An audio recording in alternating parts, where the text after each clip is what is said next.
So, how can young people be supported to exit homelessness permanently?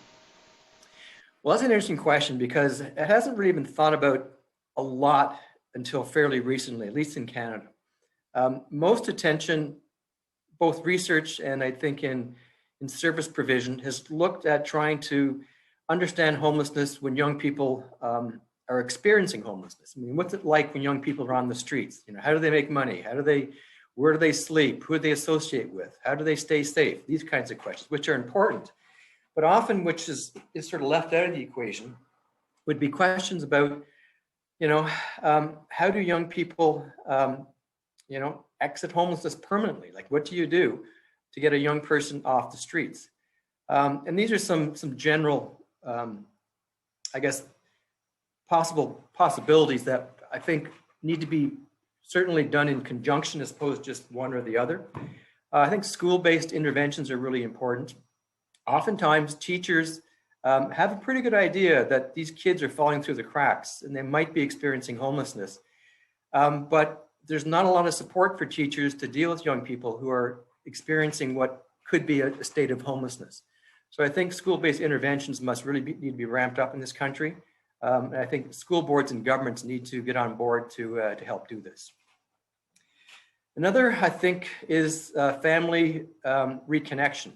That is, young people oftentimes, and our surveys have shown this, that they are often in regular contact with their family. It's not as though they leave home and that's it. They don't see them, they don't see their parents ever again.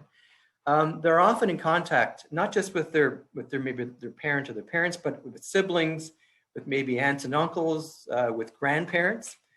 So this kind of connection is really important to have policymakers and service providers understand that young people often want to return home, and often they do return home. But the problem is they can't stay. They actually start leaving again because they start, re-experiencing the problems that made them leave in the first place. So I think family, reconnection is one way to go. And also support for youth, LGBTQ plus youth. I think they need additional supports. It wasn't until recently that there were separate shelters to cater to the needs of this group. Before they were mixed with the general population, this led to a lot of problems, a lot of discrimination. So that, I think, is something that needs more attention. And as I mentioned earlier, support for youth leaving or transitioning from the child welfare system.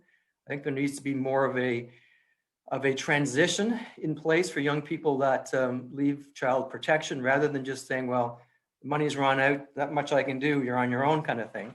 I think there needs to be more of a graduated process that young people are able to transition, rather than transition from care to homelessness, transition from care to something better than homelessness. So I think that's another important element. Education certainly is important. As I mentioned earlier, a lot of these young people do not have their high school. I think many of them need to go back to school with supports, primarily housing supports, in order to maintain in school. Not long ago, I was reading a PhD thesis from a student who looked at the young people who leave school because they're homeless. And what she basically found was that young people are leaving school because they have a choice, either go to school or survive. They can't do both. So that's why they made the choice of leaving school, because they couldn't do both. They couldn't exist and go to school at the same time.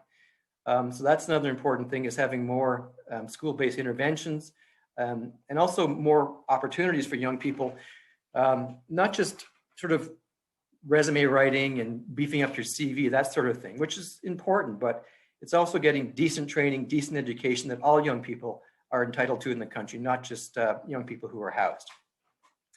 And I think a final one, obviously, is housing first for youth. There's been some debate about whether or not housing first, that might be talked about in another discussion, but I won't go over in detail now. But it works for adults, generally speaking, where housing is a priority and other people's needs are sort of dealt with after housing is taken care of.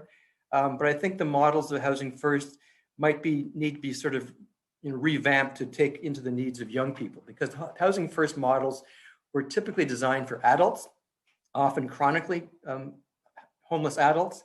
And I think the situation for young people is different. I think housing first models have to sort of respond to the different needs that young people have compared to, say, chronically homeless adults. So I think those are some of the elements that come to mind.